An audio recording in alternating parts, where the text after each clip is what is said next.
বিনয় পিটকের আলোকে ভিক্ষু জীবন নিয়ে আমি আলোচনায় অংশগ্রহণ করছি। আমি বদন্ত কুশলায়ন মহাতেরো, ষোলডাবা উকিয়া, কক্সবাজার। তো আজকে 6টা 15 মিনিট থেকে 8টা পর্যন্ত এই আলোচনার একটা সময় নির্ধারিত আছে। এর পরবর্তী সময়টা 8টা 30 মিনিট। তবে 8টা 30 মিনিট থেকে কিছু কাটছাট করে এখানে নিয়ে আসতে হবে, কারণ এখানে এখন প্রায় 20 মিনিটের মতো আমাদের কাছ থেকে সময় চলে গেছে। কারণ আমার পর জ্যোতি প্রজ্ঞা একটু সংক্ষিপ্ত আলোচনা করবে, তাকে সময় দিতে হবে। আসলে বিষয়টা খুব বড়, অল্প সময়ে এই বিষয় আলোচনা করা আসলে খুব জটিল বিষয়। তবু আমি চেষ্টা করব একটা সংক্ষিপ্ত সার দেওয়ার জন্য। আসলে বিনয় পিটকটা কয়টি খণ্ড নিয়ে? 5টি। কি কি কে কে বলতে পারবে?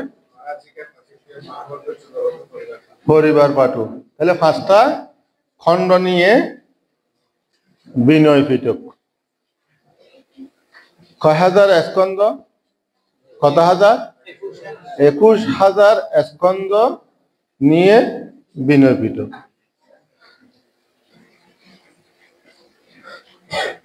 21,000 ধর্ম স্কন্ধ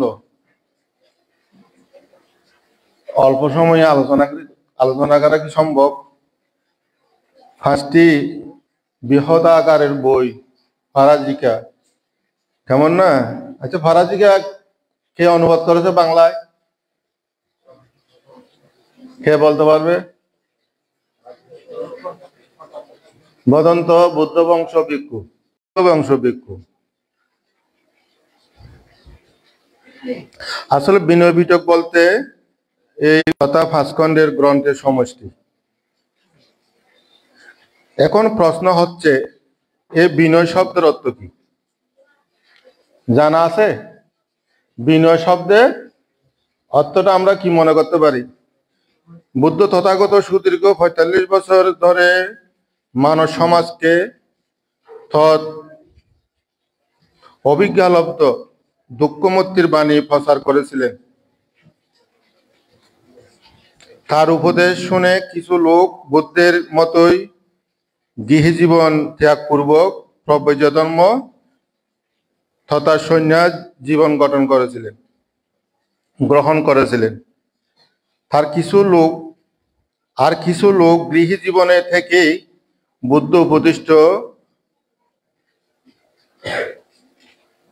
সংযম ভিত্তিক সুশৃঙ্খল জীবন যাপন করে জীবনের দুঃখ ভার লাঘবে দানময়, শীলময় ও তার ভাবনাময় জীবন গঠনে যত্নবান হয়েছিলেন। যে সকল ব্যক্তি সন্ন্যাস বা প্রব্রজ জীবন গ্রহণ করে জীবন দুঃখের অবসানে প্রয়াসী হয়েছিলেন, তাদের মধ্যে পুরুষ জাতীয়কে বলা হতো ভিক্ষু, আর মাতৃ জাতীয়কে বলা হতো ভিক্ষুণী। ঠিক না? হ্যাঁ। তাহলে বিনয় পিটক মূলত সেই ভিক্ষুণীদেরকেই শৃঙ্খলাবদ্ধ সংযত জীবন যাপনেরই বিধিবিধান, দ্য কোড অফ লাইফ, যেটাকে ইংরেজিতে বলা হয় কি? দ্য কোড অফ লাইফ, অর্থাৎ একটা জীবনের এটা বিধিবিধান। হ্যাঁ, সঙ্গের বিশাল বহর না, হাজার হাজার লক্ষ লক্ষ গৃহী কুলপুত্রগণ ভিক্ষু ধর্মে দীক্ষিত হয়েছিলেন। তাদেরকে সুশৃঙ্খল জীবন যাপনের জন্যই এই বিধিবিধানগুলি তথাগত বুদ্ধ কি করেছিলেন? প্রজ্ঞাপ্ত করেছিলেন। এগুলোকে কি বলা হয়? বিনয় প্রজ্ঞপ্তি বলা হয়, প্রজ্ঞপ্তি বলা হয় এগুলিকে। বিনয় প্রজ্ঞাপ্তি করেননি। হ্যাঁ, প্রথম এই যে আমরা যে ফারাজিকার কথা বলছি না, ফারাজিকা গ্রন্থ, তো ফারাজিকা গ্রন্থের মধ্যে পতনশীলগুলি কি?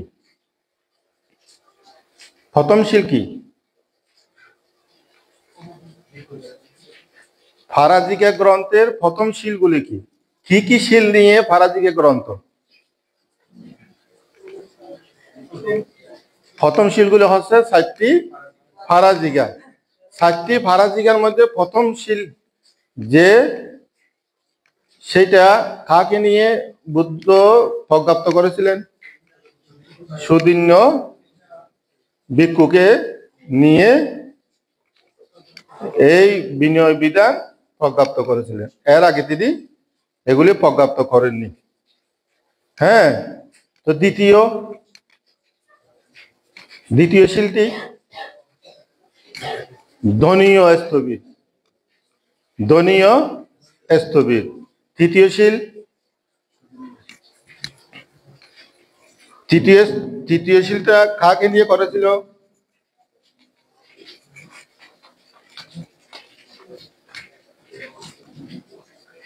এবং কোথায় প্রজ্ঞাপ্ত করেছিলেন?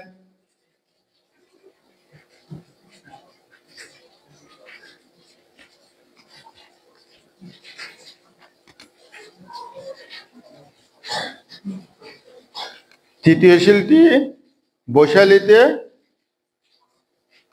সম্বহল ভিক্ষু। সম্বহল ভিক্ষু মানে কি? কয়েকজন ভিক্ষু। সাম্বাহুলা বলা হয় এটাকে, ফালিতে বলা হয় কি? সাম্বাহুলা। তৃতীয় শিলটি কোথায়? বৈশালী। দ্বিতীয় শিলটি কোথায়? রাজগৃহে, ধনীয় স্থবিরকে নিয়ে না। চতুর্থ শিলটা কোথায়? বৈশালীতে।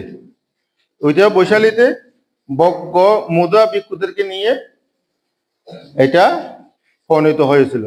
তাহলে এই 7টা শিল ফারাজিকা গ্রন্থের প্রথম শিল। দ্বিতীয় শিলগুলো কি? 13টি সংজ্ঞা বিশেষ, তারপর অনিয়ত 2টি, নিশ্চিক্রিয় 30টি। এগুলো এখানে লিখতে হবে? হ্যাঁ, সবাই জানে না? তাহলে আবার বলি, এই ফারাজিকা গ্রন্থে কয়টি, কোন কোন বিভাগ নিয়ে ফারাজিকা গ্রন্থ হয়েছে? 7টি ফারাজিকা, 13টি সংজ্ঞা বিশেষ, তারপর 2টি অনিয়ত, 30টি নিশ্চয়ীয়। তাহলে এই যে সংজ্ঞা বিশেষ, এগুলো তো অনেকবার আলোচনা হয়েছে না? পরিবেশ যেখানে হয়েছে সেখানে তো অনেকবার হয়েছে। তাহলে এই যে 13টি শিল সম্পর্কে আমাদের জানা আছে? জানা আছে? বলতে পারবে কেউ? হ্যাঁ, কেউ বলতে পারবে? 13টি শিল, এই যে 13টি সংজ্ঞা বিশেষ, তোমাদের কাছ থেকে কেউ পারবে? হ্যাঁ, সংজ্ঞা বিশেষ যে 13টি শিল, সংজ্ঞা আদি, সঙ্গ আদি, শেষ। সঙ্গ আদি শেষ, এটা লিখছো? সঙ্গ আদি শেষ। সঙ্গ আদি শেষ কেন বলা হয়?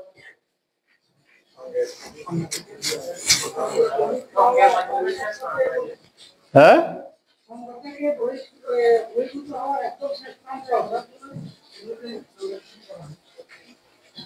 সঙ্গ আদি শেষ, সংজ্ঞা আদি শেষ, কেমন না? সঙ্গ থেকে কি হয়? বহির্ভূত সংজ্ঞাদি শেষ। তাহলে অনিয়ত কাকে বলে? এই যে 2টি অনিয়ত আছে, এটাকে অনিয়ত বলা হয় কেন? অনির্দিষ্টশীল এগুলি।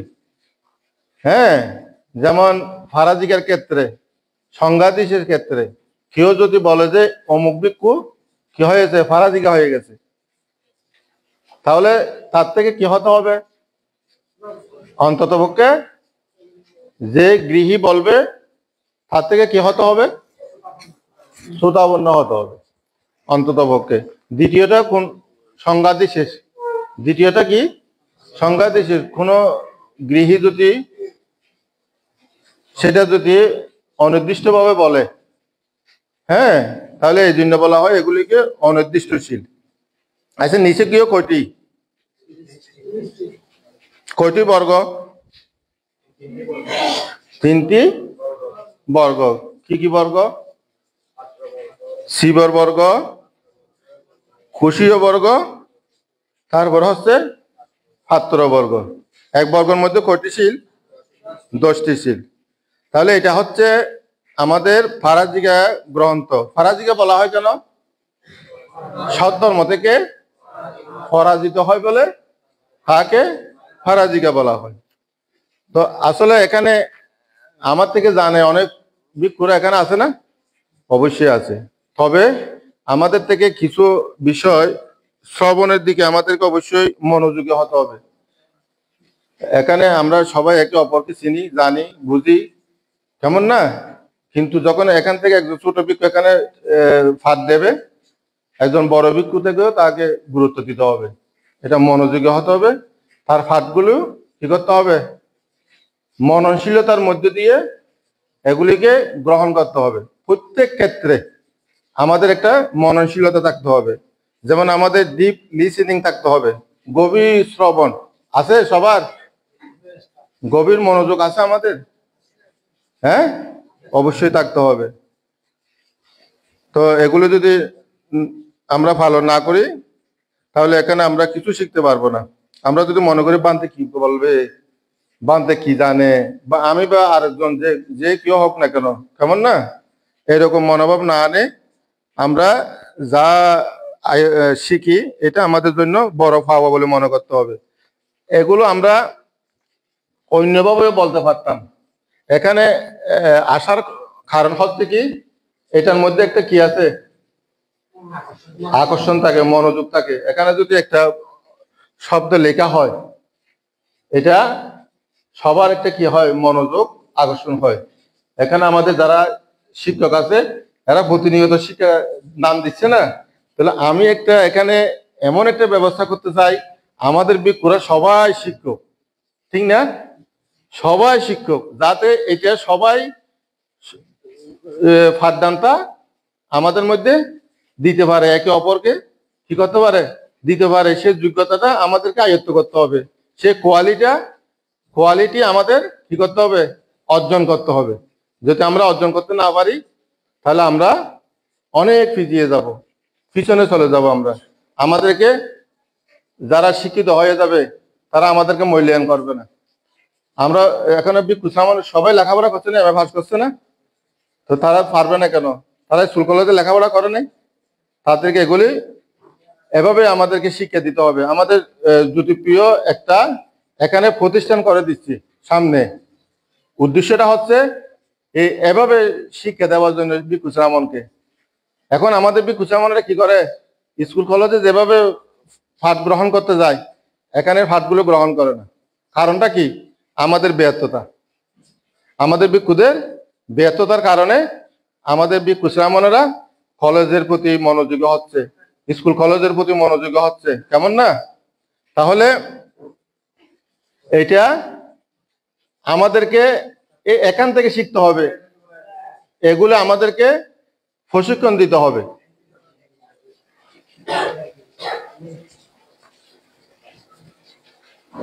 আসলে সময়ের স্বল্পতা, কেমন না, আমি শুধুমাত্র একটু আলোচনা করবো আর কি, বেশি আলোচনা করার কোনো সুযোগ নেই এখানে। এখানে যদি একটা বিষয় নিয়ে আলোচনা করে অনেক সময় দরকার। তারপর দ্বিতীয় গ্রন্থটা হচ্ছে কি, বিনয় পিটকের 5টি গ্রন্থের মধ্যে দ্বিতীয় গ্রন্থ কোনটা? বিনয় পিটকের ফাঁসিত্য গ্রন্থ, কেমন না? তাহলে ফাঁসিত্য গ্রন্থ মধ্যে কয়টি?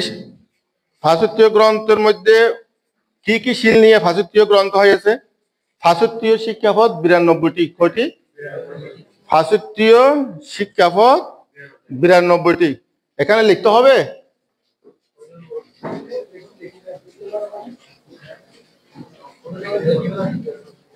হলমদন দিয়ে তো কুলিতে নয় আর আজ নোয়া মাস্টার দে।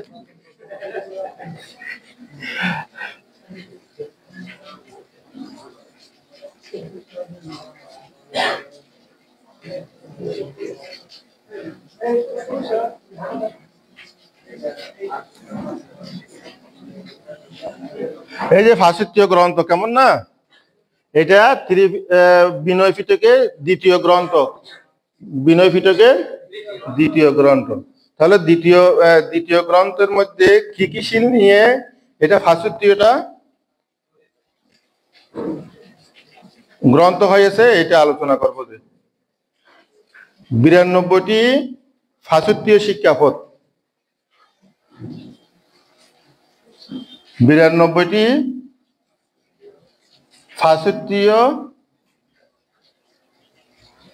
ফাঁসুত্তীয় মানে বাংলা কি বলতো? প্রায়শ্চিত্ত। 92টি ফাঁসুত্তীয় শিক্ষাপদ, এগুলোকে শিক্ষাপদ বলা হয়। তাহলে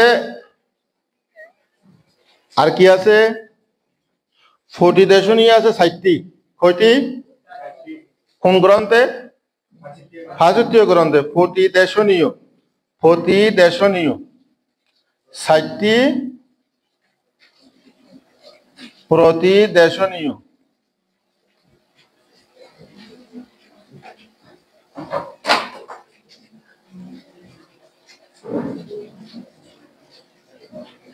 শিক্ষাপদ কয়টি?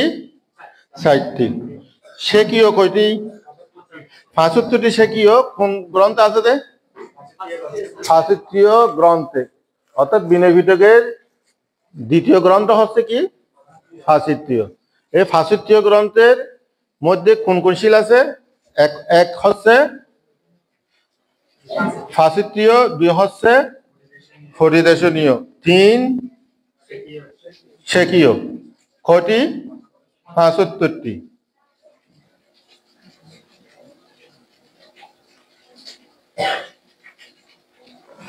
ফাঁসুত্তরটি সেকীয় এখানে আছে না। তারপর আছে কি? অধিকরণ সমত। অধিকরণ কয়টা? 7টি। অধিকরণ সমত আছে 7টি। তাহলে এই 7টি অধিকরণ নিয়ে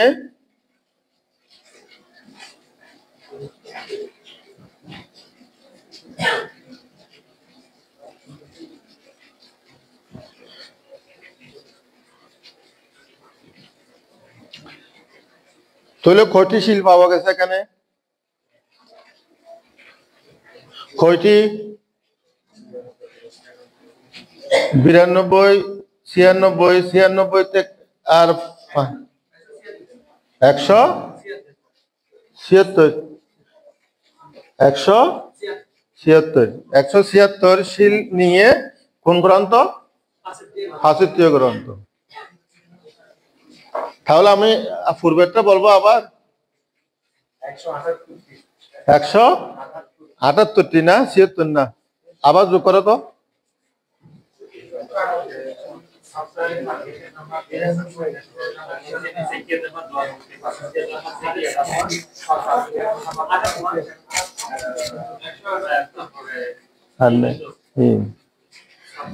এগুলি নিয়ে ফাঁসুত্তীয় গ্রন্থ।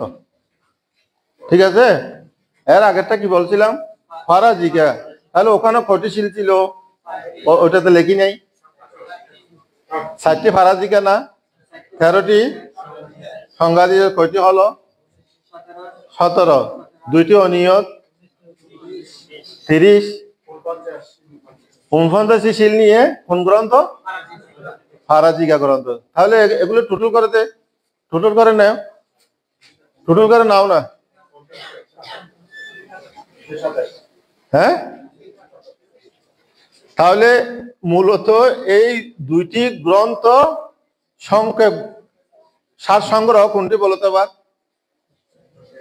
এই 2টি গ্রন্থের সার সংক্ষেপ কোন গ্রন্থ?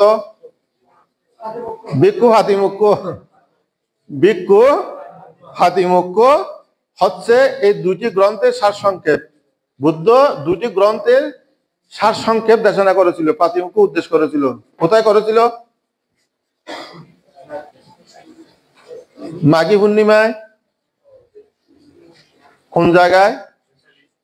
বৈশালী সাপাল চৈত্যের মধ্যে। বুদ্ধ যেদিন আয়ু সংস্কার বর্জন করেছিল সেদিন ভিক্ষুদের আহ্বান করে পাতিমুখ্য উদ্দেশ্য করেছিল। তাহলে দুইটি গ্রন্থের সারসংক্ষেপ হচ্ছে কি? ভিক্ষু পাতিমুখ্য। তারপর এবার আমরা তৃতীয় গ্রন্থ, বিনয় পিটকের তৃতীয় গ্রন্থ। এটা হচ্ছে কোন গ্রন্থ? কোন তৃতীয় গ্রন্থ কোনটি? স্থূলবর্গ।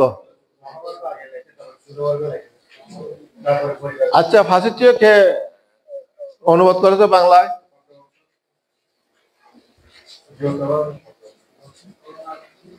করুণা বংশ। করুণা বংশ বদন্ত করুণা বংশ। আমরা যদি বলবো এগুলো লাইভে যাচ্ছে না, তাহলে বিনয় পিটকে স্থূলবর্গ কে কে অনুবাদ করেছে বাংলায়? বদন্ত সত্যপ্রিয় মহাতের। তাহলে তৃতীয় গ্রন্থ কোনটি? মহাবর্গ।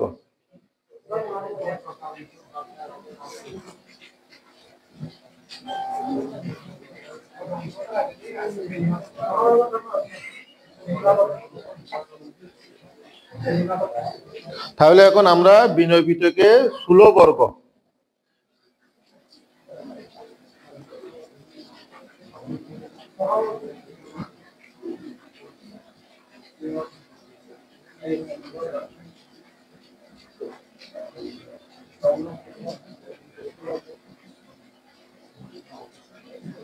বাংলা লিখলে বর্গ হয়, আবার ফালি লিখলে ওয়াগ্য হয়।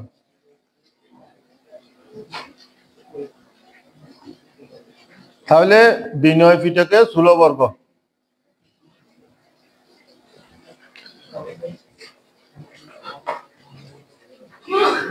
স্থূলবর্গে কি কি আছে দেখো। স্থূলবর্গে কিন্তু অনেক বিশাল বিস্তর বিষয়। এগুলি কর্মস্কন্ধ আছে। এখানে কি আছে? কয়টি? ৪৯টি। ৪৯টি বিষয় আছে। এগুলি শিল না, এগুলি হচ্ছে বিষয়। কর্মস্কন্ধ এটা একটা অধ্যায়।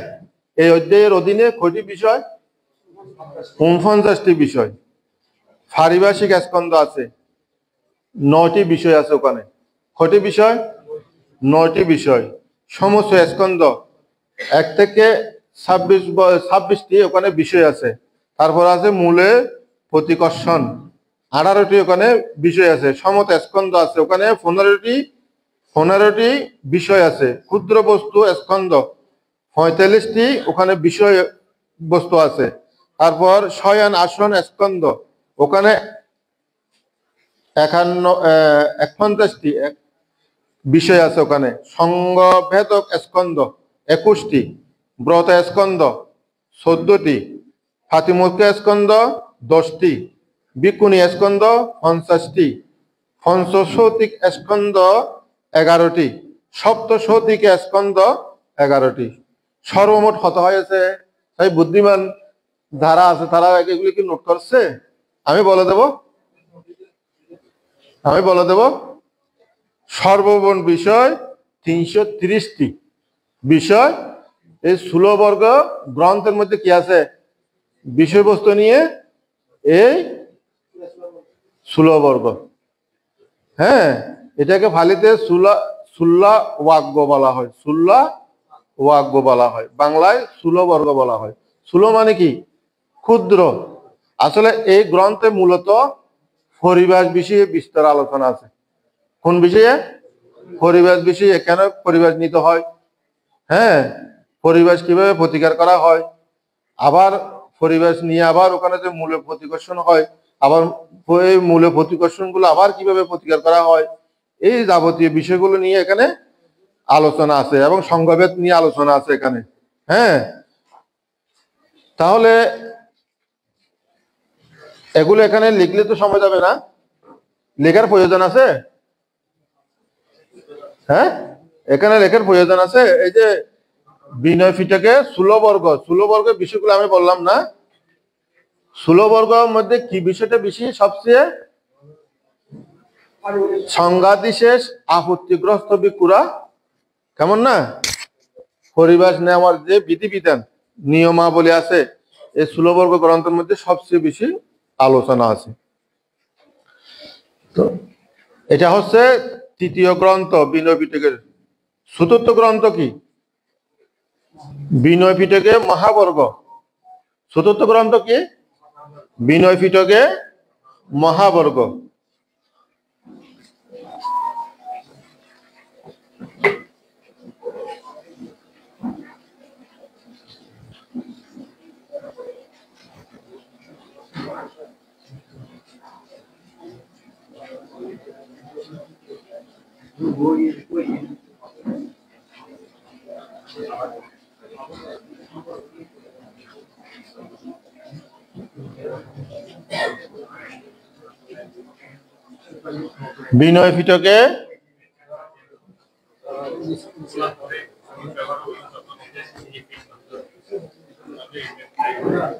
বিনয় পিটকে মহাবর্গ, এটা তৃতীয় গ্রন্থ। বিনয় পিটকের 5টি গ্রন্থের মধ্যে কত নম্বর গ্রন্থ এটা? চতুর্থ গ্রন্থ। আমি যে বলছি তো তোমরা তো হা করে আছো।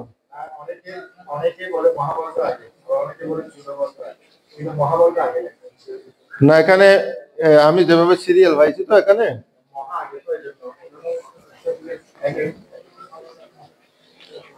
বিনয় পিটকে মহাবর্গ, এখানে একটা বিনয় পিটকের পুরো খণ্ডগুলো নিয়ে একটা বিশাল বই, কেমন না? এখানে আমার ভাষা আছে, এটা সময় থাকলে ওখান থেকে একটু একটু করে আলোচনা করব। তাহলে আমরা এখন চতুর্থ গ্রন্থ বিনয় পিটকের মহাবর্গ চতুর্থ গ্রন্থ, এগুলিতে কি কি বিষয় নিয়ে আলোচনা আছে আমি কিন্তু অনেক এখানে সংক্ষেপ করে এখানে উল্লেখ করেছি বিষয়গুলো। যেমন মহাস্কন্ধ, প্রথমত বিষয় হচ্ছে মহাস্কন্ধ, তারপর হচ্ছে উপসদ স্কন্ধ, বর্ষ উপনায়ক স্কন্ধ, প্রবরণা স্কন্ধ, শর্ম স্কন্ধ, বসুজ্য স্কন্ধ। খুব মূল্যবান বই কিন্তু এই বিনয় পিটকের মধ্যে মহাবর্গ অত্যন্ত একটা গুরুত্বপূর্ণ একটা প্রয়োজনীয় বই এটা। এখানে কি কি আছে? মহাস্কন্ধের মধ্যে কি আছে দেখো, বুদ্ধত্ব লাভ ও প্রথম যাত্রা, উরুবেলায় ঋদ্ধি প্রদর্শন, সহবিহারী ও উপাধ্যায়ের ব্রত, উপসম্পদা বিধি ও প্রবজ্য বিধি, দণ্ড কর্মকথা, উপসম্পদা বিধি। এই বিষয়গুলো প্রথম খণ্ডের মধ্যে আছে। কোথায়? মহাস্কন্ধ মধ্যে এই বিষয়গুলো আছে। এগুলি কোন সময় পড়া গেছে? দেখেছ এগুলি কোনোদিন কোনো সময়? এখানে কি আছে? হ্যাঁ, এগুলি দেখতে হবে। এগুলি শুধু আমি নামগুলি বলছি যে কি জন্য, উৎসাহিত করার জন্য, অনুপ্রাণিত করার জন্য। এগুলি আমাদেরকে দেখতে হবে, কেমন? এগুলো আমাদেরকে অবশ্যই জানতে হবে। আমরা সংগঠনের জন্য তো বান্ত হই নাই তো। হ্যাঁ, আমরা বান্ত হয়েছি বুদ্ধের এই বিষয়গুলো পঠন পাঠন করব, দেশে বিদেশে মানুষদেরকে প্রসারে আমরা আত্মনিয়োগ করব, নিজেকেও শুদ্ধ পরিশুদ্ধ রাখবো। এই উদ্দেশ্য তো নিয়ে তো আমরা হয়েছি। এখন তো আমরা শুধু সংগঠন আর মরার কর্মসূচি নিয়ে শুধু শুধু সময় চলে যাচ্ছে। হ্যাঁ, তাহলে দ্বিতীয় উপসদ স্কন্ধ, এই উপসদ স্কন্ধ করুণ শিবরের পর থেকে আমরা এ পর্যন্ত কেউ উপসদ করেছে? এই যে পূর্ণিমা চলে যাচ্ছে, অমাবস্যা চলে যাচ্ছে, আমরা কি সমবেত হচ্ছি? তাহলে এগুলো হওয়া দরকার। উপসদ স্কন্ধ সেগুলি শিক্ষা দেবে। এই যে ওখানে ফাতিমুখ্য আবৃত্তি, উপসদ কেন্দ্রের সীমা ও উপসদের সংখ্যা, ফাতিমুখ্য আবৃত্তি এবং পূর্বকৃত্য। হ্যাঁ, অসাধারণ অবস্থায় উপসদ কোন ভিক্ষুর অনুপস্থিতিতে কৃত নীতি বিরুদ্ধ উপসদ, উপসদের খালে স্থান, হ্যাঁ, এক ব্যক্তি সম্বন্ধে নিয়ম, এক ব্যক্তি সম্বন্ধে নিয়ম, এই বিষয়গুলো উপসদ স্কন্ধের মধ্যে সন্নিবেশিত আছে। হ্যাঁ, কি কি আছে রে? পাতিমুখ্য আবৃত্তি বিষয়ে আলোচনা আছে, উপসদ কেন্দ্রের সীমা ও উপসদের সংখ্যা, পাতিমুখ্য আবৃত্তি এবং পূর্বকৃত্য, এগুলো নিয়ে সংক্ষিপ্ত আকারে জ্যোতিপ্রজ্ঞ তোমাদেরকে আলোচনা করবে। তারপর অসাধারণ অবস্থায় উপসদ কোন ভিক্ষুর অনুপস্থিতিতে কৃত নীতিবিরুদ্ধ উপসদ, উপসদের কাল, স্থান, এক ব্যক্তি সম্বন্ধে নিয়ম। তাহলে এরপর দেখো বর্ষ উপনায়ক স্কন্ধ, এখানে কি আছে? বর্ষবাস বিধান আছে এবং তাহার নিয়ম, বর্ষ অভ্যন্তরে সপ্তাহের নিমিত্ত, বহিগমন, বর্ষবাস করিবার স্থান, স্থান পরিবর্তনে দোষী এবং নির্দোষী, এই বিষয়গুলো ওখানে আছে, মহাবর্গের মধ্যে আছে। প্রবরণা স্কন্ধ, আমি প্রবরণা সম্পর্কে, প্রবরণা পূর্ণিমা যেদিন আমরা করছিলাম, প্রবরণা যেদিন করছিলাম সেদিন সংক্ষিপ্ত আলোচনা করেছিলাম, সেই নিয়ে আমি একটা নোট করেছিলাম, এটা পরবর্তী আমার কাজে লাগে। এগুলি প্রবরণার স্থান, কাল এবং ব্যক্তি সম্বন্ধে নিয়ম, কোন ভিক্ষুর অনুপস্থিতিতে কৃত নীতিবিরুদ্ধ প্রবরণা, অসাধারণ অবস্থায় প্রবরণা, প্রবরণা স্থগিত রাখা, প্রবরণা তিথি বৃদ্ধি করা। এরপর আছে শর্মস্কন্ধ ও ফানাং সম্বন্ধে নিয়ম, ও ফানং সম্বন্ধে নিয়ম মানে কি? শর্মস্কন্ধ মানে কি? বুদ্ধের সময়ের মধ্যে কোন কোন ভিক্ষু যখন চামড়া দিয়ে, পশুদের চামড়া দিয়ে যখন বসার স্থান এবং স্যান্ডেল ব্যবহার করত, তখন এগুলো বুদ্ধ নিষেধ করেছিল। প্রাণীদের প্রতি মৈত্রী, দয়া, করুণা, ভালোবাসার জন্য এগুলো বুদ্ধ নিষিদ্ধ করেছিল। এই বিষয়গুলো এই শর্মস্কন্ধের মধ্যে উল্লেখ আছে। এই ফাদুকা ব্যবহার করি না আমরা, হ্যাঁ, এদিকে ফালিতে বলা হয় ফাদুকা, স্যান্ডেল বলি না আমরা, জুতা বলি না, ফালিতে বলা হয় কি? ফাদুকা। এগুলি সব নিয়ম এখানে আছে। বৈশিষ্ট্য স্কন্ধ, আমরা বৈশিষ্ট্য খাচ্ছি না এখন, হ্যাঁ, এখানে বৈশিষ্ট্য সহ আরো অনেক কিছু। বুদ্ধ একজন মহা ডাক্তার, শুধু তিনি মনের চিকিৎসা করেননি, তিনি আমাদের ব্যবহারিক জীবনে এই বৈশিষ্ট্য স্কন্ধের মধ্যে কি কি আমাদের জীবন যাপনে, হ্যাঁ, আমাদের যে রোগ ব্যাধির সময়ের মধ্যে আমাদের এই যে বস্তুর বিধিবিধানগুলো এই বৈশিষ্ট্য স্কন্ধের মধ্যে উল্লেখ আছে। এগুলি পড়লে বোঝা যাবে বুদ্ধ কিভাবে এত বিশাল ভিক্ষু সংঘকে, হ্যাঁ, বুদ্ধের চিকিৎসায় সবাইকে সুস্থ রেখেছিল। তিনি যেমন মানসিকভাবে সুস্থ রাখার জন্য চেষ্টা করেছিল এবং পাশাপাশি তিনি শারীরিকভাবে ভিক্ষুদেরকে ভালো রাখার জন্য তিনি এই বৈশিষ্ট্য স্কন্ধটা ভিক্ষুদেরকে, ভিক্ষু সংঘকে শিক্ষা দিয়েছিল। তাহলে এই বিষয়গুলো এখানে এগুলো বিস্তারিত বিহারে গিয়ে পড়তে হবে। এই বইটা একজন দায়ক এটা পাবলিশ করে দিয়েছে। তার কত বড় মহৎ মানসিকতা, এগুলি না পড়লে বোঝা যাবে না। তার যে চিন্তা চেতনা, একজন মানুষ শুদ্ধ শাসনের জন্য কি করে, কি করতে চায়, হ্যাঁ, সেই হিসেবে আমরা কি করি শাসনের জন্য, এগুলো চিন্তা করতে হবে।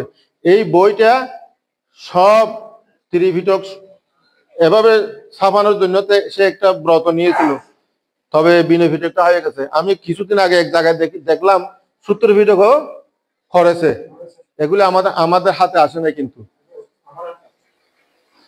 তাহলে এগুলো ফেলে আমাদের জন্য খুব ভালো হতো। তাহলে চাও দেখো, এই যে কঠিন স্কন্ধ আছে, কোথায় কোথায় আছে? মহাবর্গের মধ্যে কঠিন স্কন্ধ। কঠিন মানে কি? আমরা কঠিন জীবন নিয়ে এখন কত লাভ না আমাদের, আমরা খুব লাভে আছি না, হ্যাঁ, একটা কঠিন জীবন নিয়ে আমরা কত লাভ না। এই কঠিন জীবনের বিষয়গুলো পড়া, অধ্যয়ন করা, গবেষণা করা, আলোচনা করা উচিত না? তাহলে কোথায় আছে এগুলি? মহাবর্গে কঠিন স্কন্ধ। কঠিন স্কন্ধের মধ্যে আছে কি? কঠিন জীবনের বিধান, কঠিন শিবরের ধ্বংস। কঠিন শিবর কিভাবে ধ্বংস হয়? যারা ভিক্ষুরা কঠিন শিবর লাভ করে, কি কি কারণে কঠিন শিবর আবার বিনষ্ট হয়, এগুলি বিধি বিধান আছে ওখানে। এগুলি আমরা পড়ি, জানি। এগুলো যদি না পড়ি, না জানি, তাহলে কঠিন শিবর আমরা যে গ্রহণ করছি, তাহলে এগুলো কি হবে? শিবর স্কন্ধ আছে এখানে। এরপর আছে শিবর স্কন্ধ, বিধিসম্মত শিবর এবং তাহার প্রভেদ সঙ্গের কর্ম কারক, শিবর রঞ্জনাদি করা, অন্যান্য বস্ত্র এবং শিবর সম্বন্ধে বিধান, শিবর ভাগ করা, রোগীর পরিচর্যা এবং মৃতের দায়ভাগ, শিবরের বস্ত্র এবং রং, শিবর দান এবং বাহক, শিবর দান এবং বাহক। তাহলে এগুলি অনেক বিস্তারিত বিষয় আছে, এখানে আলোচনার বিষয় আছে, কিন্তু সময় নেই। তো এখানে সম্পেয় স্কন্ধ একটা আছে, সম্পেয় স্কন্ধ, কর্ম ও অকর্ম। হ্যাঁ, আমরা যে কর্ম করি না, ওখানে ভিক্ষুদের যে বিনয় সম্মত কিছু কর্ম আছে, আর কিছু অকর্ম আছে। অকর্ম মানে অকরণীয়, কর্ম মানে করণীয়। পাঁচ প্রকার সঙ্গ এবং তাহার অধিকার, কোনটি ধর্মসম্মত এবং কোনটি ধর্মবিরুদ্ধ। ধর্ম বিরুদ্ধ কর্ম, ন্যায় বিরুদ্ধ দণ্ড প্রত্যাহার, ন্যায় বিরুদ্ধ দণ্ড সংশোধন, ন্যায় বিরুদ্ধ দণ্ড প্রত্যাহার সংশোধন। তাহলে কি বোঝা যাচ্ছে? বুদ্ধ আমরা এগুলো কি চিন্তা করি আমরা? বুদ্ধ আমাদেরকে শাস্তি দিয়ে, কি শাস্তি? বুদ্ধ আমাদেরকে শাস্তির কি বিধান করেছে? লাঠি দিয়ে, অস্ত্র দিয়ে আঘাত করার কথা বলেছে? না, প্রতিকার করার জন্য বলেছে, সংশোধন করার জন্য বলেছে। বুদ্ধ এই এখানে ভিক্ষুদের দোষগুলি সংশোধন করার জন্য বিচার ব্যবস্থা তিনি এখানে সন্নিবেশিত করেছে। কোথায়? সম্পেয় স্কন্ধে। সম্পেয় স্কন্ধের মধ্যে তিনি ভিক্ষুদের বিচার ব্যবস্থার বিধিবিধান করেছে, সমাধানের বিধিবিধানের ব্যবস্থা করেছে। বিশেষ করে বিচার না, এটা মানে সমাধান, সংশোধন কিভাবে করা যায়, কিভাবে হয়, এগুলো সংঘকে তিনি কি দিয়েছেন? নির্দেশনা দিয়েছেন। তাহলে এরপর আছে কি? কুশাম্বীয় স্কন্ধ। কুশাম্বীয় স্কন্ধ মানে কি? ভিক্ষু সংঘের মধ্যে কলহ, অধর্মবাদী এবং ধর্মবাদী সংঘ সম্মেলন। কেমন না? ধর্মবাদীরও সংঘ সম্মেলন করেছিল, অধর্মবাদীরাও সংঘ সম্মেলন করেছিল। সম্মেলন মানে কি? তারা একত্রিত হয়েছিল। যারা অধর্মবাদী তারাও একত্রিত হয়েছিল, যারা ধর্মবাদী তারাও একত্রিত হয়েছিল। উভয়কে যখন তারা মিলামিল করতে পারছে না, তখন বুদ্ধ একলা চলো নীতি গ্রহণ করে কোথায় গিয়েছিল? ফারলীয় বনে গিয়েছিল। কুশাম্বী থেকে ফারলীয় বনে তিনি চলে গিয়েছিলেন। ওখানে আমি ভবরানোর সময় এই কথাগুলি বলেছিলাম। বুদ্ধের সেখানে দুটি শিক্ষা খুবই চমৎকার। যারা একাকী থাকছে তাদেরকে প্রশংসা করেছে, আবার যারা সম্মিলিতভাবে দুইজন তিনজন মিলে থাকছে তাদেরকেও বুদ্ধ প্রভু হিসেবে প্রশংসা করেছেন। হ্যাঁ, তাহলে দেখো, একা থাকা তো মানে ভালো, কোনটা ভালো?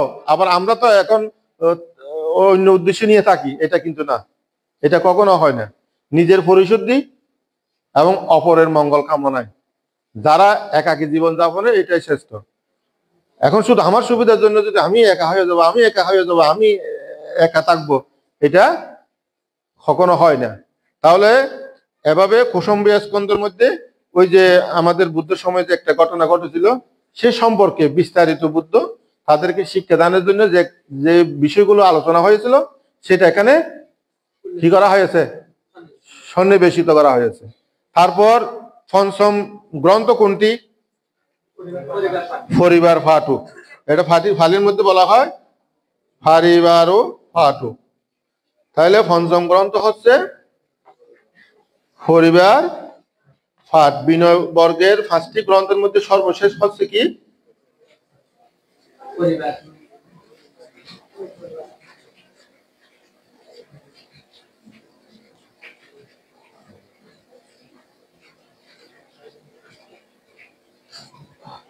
সময় আছে কেন?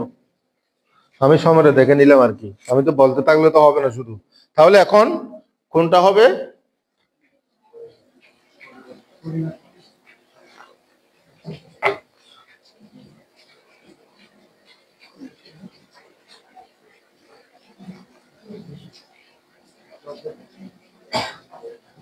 ইউ মানে খালি নাই দেবার হ্যাঁ ও আচ্ছা জুডিশিয়ারি বুঝে দিই তাই না বুঝে দিই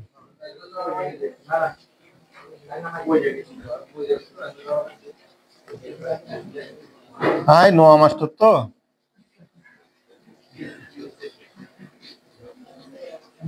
মাস্টারি করার পরে মাস্টারি করতে বহুত ট্রেনিং লাগে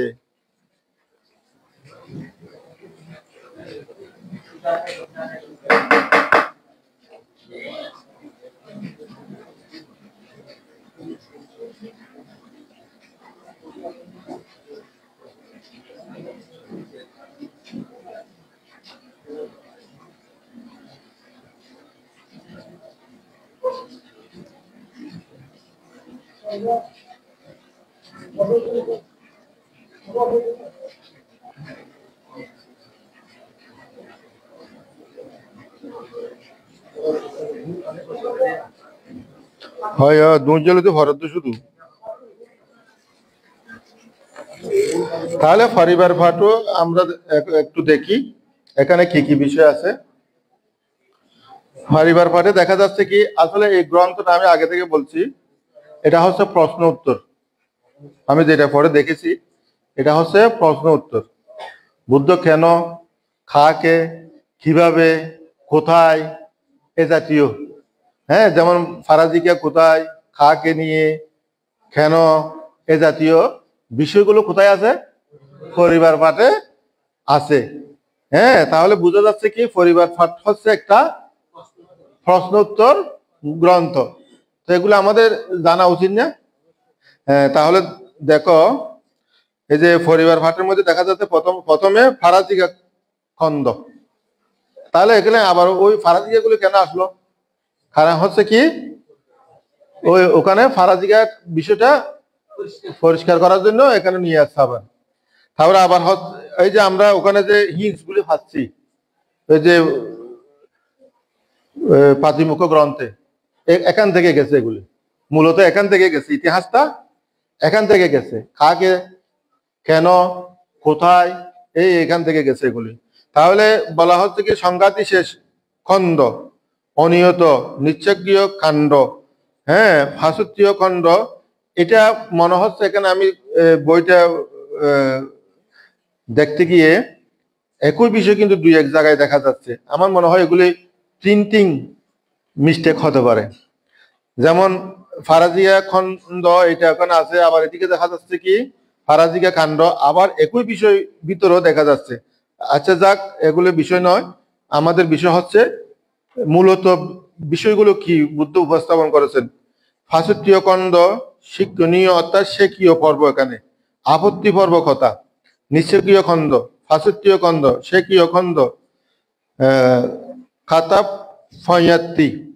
ফাইয়াত্তি 12 অর্থাৎ কোথায় প্রজ্ঞপ্তি বিভাগ হ্যাঁ ফারাজিকা খণ্ডং আবার এখানে বলা হচ্ছে কি খাতা আপত্তি 12 হ্যাঁ বিক্ষুণী বিভঙ্গ কোথায় খাত্তা প্রজ্ঞাপিত 12 ফাঁসিতিয়া বর্গ এখানে আবার বলা হচ্ছে কি খাতা আপত্তি 12 অর্থাৎ ফাঁসিতীয় বর্গ এখানে আবার প্রশ্ন করা হচ্ছে কি খাতা আপত্তি কত আপত্তি হ্যাঁ ফাঁসিতীয় গ্রন্থে এরকম প্রশ্ন এগুলি তাহলে এখানে দেখা যায় খাত্তা অর্থাৎ কোথায় প্রজ্ঞপ্তি কর্ম হ্যাঁ প্রজ্ঞপ্তি পর্ব কয়টি অর্থাৎ খাতা আপত্তি পর্ব আন্তারা পুনরাবৃত্তি হ্যাঁ যেটাকে পিয়ালাং খাতাং বলা হয় সমতা বেদে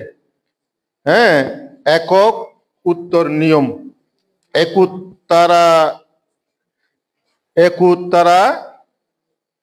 একুত্তরাবি খান্নায়ু গাতা সংগ্রহ অধিকরণ প্রভেদ অপর গাতা সংগ্রহ বিচার জিজ্ঞাসা কন্দ স্থূল ক্ষুদ্র সংগ্রহ মহাসংগ্রহ কঠিন প্রভেদ উপালি ফনসক আত্মাপাত্তি সামুত্থানা দ্বিতীয় গাতা সাঙ্গাহা এখানে সেত মানে গর্ম, এটা ঘাম আর কি, না গম বুঝাচ্ছে, অর্থাৎ কর্ম মোচন গাথা ফঞ্চ বর্গ, এগুলি পরিবার পাঠের মধ্যে কি আছে, অন্তর্ভুক্ত আছে। তাহলে আমি একটু করে দেখাই, এই যে পরিবার পাঠ,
পরিবার পাঠের মধ্যে দেখা যাচ্ছে সব এভাবেই চলে আসছে এগুলি।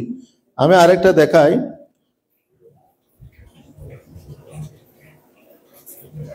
যেমন বলা হচ্ছে কি, ভগবান অরহ সম্যক সম্বুদ্ধ কর্তৃক যা জ্ঞাত এবং দর্শিত সেই মতে সজ্ঞানে মিথ্যা খতনে ফাঁসুতীয় অপরাধ হয়। এটা একটা শিক্ষাপদ না, এটা ফাঁসুতীয় থেকে। তাহলে এখানে বলা হচ্ছে কি, এই শিক্ষাপদটি কোথায় প্রজ্ঞাপিত হয়? শ্রাবস্তিতে প্রজ্ঞাপিত হয়। কাকে ভিত্তি করে আরম্ভ হয়? হত্যক নামে শৈত্যপুত্রকে ভিত্তি করে আরম্ভ হয়। হ্যাঁ, কোন কাকে? শৈত্যপুত্র হত্যক, শৈত্যপুত্রকে ভিত্তি করে আরম্ভ হয়। কোন ঘটনাকে ভিত্তি করে? আয়ুষ্মান হত্যক শৈত্যপুত্র তৃতীয়দের সাথে আলাপকালে একবার অস্বীকার করে পুনঃ তা স্বীকার করে, একবার স্বীকার করে পুনঃ তা অস্বীকার করে। এই ঘটনাকে ভিত্তি করে। কোন ঘটনাকে ভিত্তি করে? তাহলে কাদেরকে? তৃতীয়। তৃতীয় মানে কি? যারা বুদ্ধের সময়ের মধ্যে কিছু অন্য ধর্ম যাচক ছিল, তার মধ্যে তৃতীয় হচ্ছে একটা ধর্ম সম্প্রদায়। হ্যাঁ, তাহলে ধর্ম সম্প্রদায়ের সাথে এইভাবে কথা আলাপ করেছিল। তখন বুদ্ধ এই বিষয়টা জেনে সে এদিন কি করেছিল?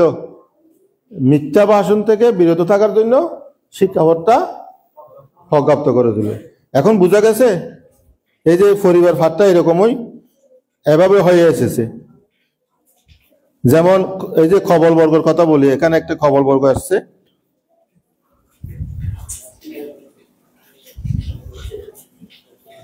এতে বলা হচ্ছে কি, উপদেশের প্রতি অনাদর হেতু গ্রাস মুখে আনার পূর্বে মুখ বাধা দানকারীর দুঃখট অপরাধ হয়। এটি একটি প্রজ্ঞপ্তি। এই সমুত্থান দ্বারা সমর্থিত হয়, যথা খাইয়া এবং চিত্ত হতে সমর্থিত হয়, বাক্য হতে নহে। এই যে এখানে আমি কি বলেছিলাম, সমুত্থান একটা শব্দ বলি নাই। সমুত্থান মানে কি? উৎপন্ন হওয়া। সমুত্থান মানে কি? উৎপন্ন হওয়া। বোঝা যাচ্ছে না? এখন বোঝা গেছে। হ্যাঁ, সমুত্থান অর্থ কি? আমি এখানে বলেছি আগে সমুত্থান। এই যে স্থূলবর্গের বিষয়ে একটা এখানে বিষয় আছে, এখানে বিষয় আছে, এগুলি যত পড়া যাবে এত এত এগুলি পরিষ্কার হয়ে যাবে। এখানে বলা হচ্ছে কি, সামুত্থানা। সামুত্থানা, এই সামুত্থানা বিষয়টা এখানে পাওয়া গেছে, অর্থাৎ উৎপত্তি হয়েছে। এটা উপদেশের, এটা এক সমুত্থান দ্বারা সমর্থিত হয়, যথা খাইয়া এবং চিত্ত হতে সমর্থিত হয়। কোথা থেকে হয়? খাইয়া এবং চিত্ত হতে এগুলো হয়, বাক্য হতে নহে। কোনো কোনো বিষয় খাইয়া থেকে, বাক্যতে চিত্ত থেকে হয়, আবার কোনো কোনো বিষয় বাক্য থেকে চিত্র থেকে হয় না, এইভাবে এখানে এইটা এভাবে হয়েছে, ওইটা ওইভাবে হয়েছে, কোন শিক্ষাবর্তা কিভাবে হয়েছে, কিভাবে উৎপন্ন হয়েছে, এগুলো আসলে খুব বিষয়, গুরুত্বপূর্ণ বিষয়। তাহলে এভাবে আমাদের এই বিষয়গুলো সংক্ষিপ্ত আলোচনা করা হয়েছে। আসলে এখানে বলা হয়েছে কি, এখানে বলা হয়েছে কি বিনয় পিটকের আলোকে বৃক্ষ জীবন। তাহলে আমি এতক্ষণ পর্যন্ত যে আলোচনাগুলো করেছি এই আলোচনার সাথে কোনো মিল আছে? কোনো মিল নেই। কখন মিল হবে? যখন আমরা এগুলি আমাদের জীবনে আচরণ করব তখনই। এখন এখন এখন কথা হচ্ছে আমরা আমাদের জীবনে বুদ্ধের এই বিনয়গুলো আমরা কতটুকু প্রয়োগ করছি। ঠিক আছে, একজন ভিক্ষুর জীবনে হ্যাঁ বুদ্ধের এই বিনয়গুলো কতটুকু আমরা প্রয়োগ করছি এবং প্রয়োগ করার প্রয়োজন আছে কিনা, আমরা এগুলি নিয়ে আমাদের দায়িত্ব এবং কর্তব্য কি, এগুলি থেকে আমরা কোনো বেরিয়ে যাচ্ছি কিনা, বেরিয়ে গেলে কি হবে আর থাকলে কি হবে, এগুলি আমাদের বিবেচনা করা প্রয়োজন আছে কিনা? হ্যাঁ, অবশ্যই আছে। এগুলি নিয়ে আমরা হ্যাঁ কুশলামনকে শিক্ষা দেওয়ার জন্য হ্যাঁ আমার একটা বলতে দেওয়া হয়েছে, আমাকে বলছে যে এখানে যে একটা প্রতিষ্ঠান হয়েছে, আমরা যদি চাইলে আমরা অবশ্যই আমাদের সন্তানদেরকে যতটুকু আছে ততটুকু তাদেরকে আমরা সুসংগঠিত করার জন্য, ভালো শিক্ষা দেওয়ার জন্য আমরা শিক্ষা প্রতিষ্ঠান করব, শুধু তাদের জন্য, হ্যাঁ শুধু দেখানোর জন্য নয়, হ্যাঁ শুধু দেখানোর জন্য নয়, তাদের মৌলিক শিক্ষাটা তারা যাতে সেখান থেকে পায়, বৌদ্ধ বিহার যাতে সেভাবে গড়ে ওঠে, সেটাই আমরা। আমার সাথে দুইজন শ্রামণ আছে, অসুবিধা নেই, আমি তার সাথে 1 ঘন্টা যদি আমি এখানে বোর্ডে যদি সময় দিই, অসুবিধা আছে? এই শ্রামণ তোমরা বসো, আমি তোমাদেরকে এই বিষয়ে পড়াবো, ঠিক আছে? অসুবিধা আছে? কোনো অসুবিধা নেই তো? এভাবে আমরা শুরু করি এবছর থেকে, ঠিক আছে? হ্যাঁ, তো আমার একটা উদ্দেশ্য আছে, আসলে এগুলো আমি আজকে না, অনেক দিনের আমার স্বপ্ন। হ্যাঁ, আমি আজকে শুরু করছি, আমি যতদিন সক্ষম আছি এতদিন বছরে কয়েকটা করব, এখান থেকে না বিভিন্ন বিভিন্ন জায়গা থেকে আমি ভিক্ষু আনার চেষ্টা করব, গাড়ি ভাড়া দেব, সব কিছু দেব। আমার অর্থ ভবিষ্যতে বুদ্ধ শাসনের জন্য ব্যয় হবে। আমি যে অর্থ সংগ্রহ করছি এখন আছে আমাদের, এগুলি শুধুমাত্র এই সমস্ত কাজে আমরা ব্যয় করব। এটা আমার একটা আগে থেকে উদ্দেশ্য আছে, এবং আমি সম্ভবত এগুলো যদি আমি সাকসেস হতে পারি, আমি ফাংতাং ত্যাগ করব। ফাং ত্যাগ না করলে এগুলি সম্ভব না, এগুলি সম্ভব না তো, কেমন? এগুলি সম্ভব হবে না।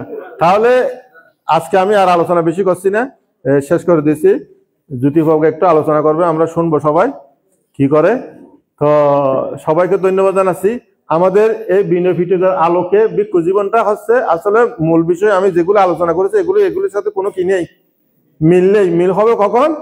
যখন আমরা এগুলি আমাদের জীবনে বাস্তবায়ন করব, পঠন পাঠন করব, অধ্যয়ন করব, গবেষণা করব, আলোচনা করব।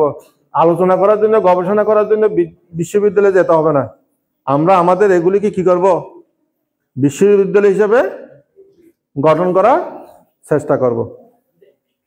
দেশনা আমরা প্রতি সময়ে বিনোদন করার সময় তাই বিনোদন সম্পাদনের সময় আগে দেশনা করে থাকি, একটা আপত্তি দেশনা। এখন আপত্তি দেশনাটা কি কি প্রতিকার ক্ষেত্রে এবং আপত্তি দেশনাটা আমরা যে বিনোদন সম্পাদন আগে মুহূর্তে করে থাকি, এটা কেন এত প্রযোজ্য হয়? খুব মূল্যবান প্রশ্ন, কিন্তু অনেকে এগুলো আগে আলোচনা হতো।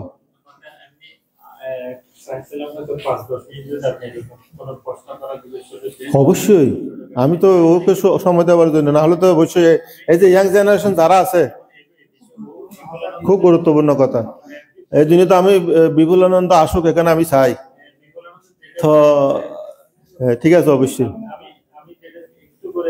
যেমন আমরা বেরিয়ে থেকে পারাজিকা তেরাসা সাংঘাতিকা জন্ম দোয়ানবর্তী পাশে পাশে আমরা আলোচনা পেয়েছি। এভাবে না আরো 7টি জিনিস আছে, যেটা আমরা শিখেছিলাম।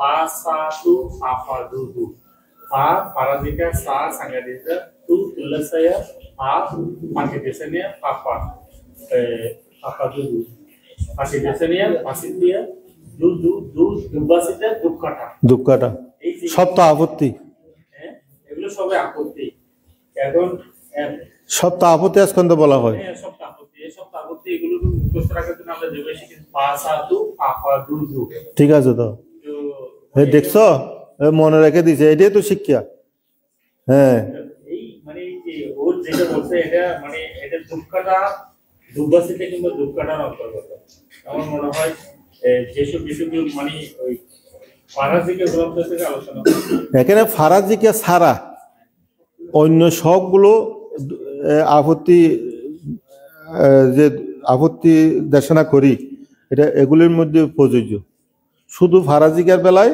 এগুলি কোনো কাজে আসবে না যেমন একজন ভিক্ষু জানতে পারলো যে আমার সংঘাতিশেষ হয়েছে তখন সে যদি যখন তখন যদি স্বীকার করে যদি আপত্তি দেশনা করে ফেলে তাহলে তাকে কি করতে হবে না পরিবেশ নিতে হবে না শুধু মানত্তম করলে হয়ে যাবে হ্যাঁ তারপর আহ্বান কর্ম করলে হয়ে যাবে কারণ পরিবেশ করার মতো সময় নেই কারণ পরিবেশ করে কখন যদি আপত্তিটা গোপন করে 5 দিন 1 মাস 2 বছর 10 বছর গোপন করে তখনই তো পরিবেশ নিতে হয় তাহলে এখানে পরিবেশের কোনো প্রয়োজন হবে না শুধুমাত্র মানত্তম আর আহ্বান কর্ম করলে হয় তাহলে এই যে আপত্তি দেশ এই জন্য দুজন ভিক্ষু একসঙ্গে সুবিধা বেশি আপত্তি দেশনা করলে এটা সুবিধা হয় হ্যাঁ তো এই যে সপ্তাহ আপত্তি স্কন্ধ আমাকে জ্যোতিষের খুব হেল্প করছে এই মুহূর্তে সপ্তাহ আপত্তি স্কন্ধের মধ্যে এগুলি এই যে এখানে পাতিমুখের মধ্যে আছে এখানে আমাদের ফকালোপান্তের এই বইতে শুরুতে এটা এখানে আছে সপ্তাহ আপত্তি স্কন্ধ ওই যে সংক্ষেপে জ্যোতিষার শব্দের মধ্যে হাড়ি দেশে নিয়ে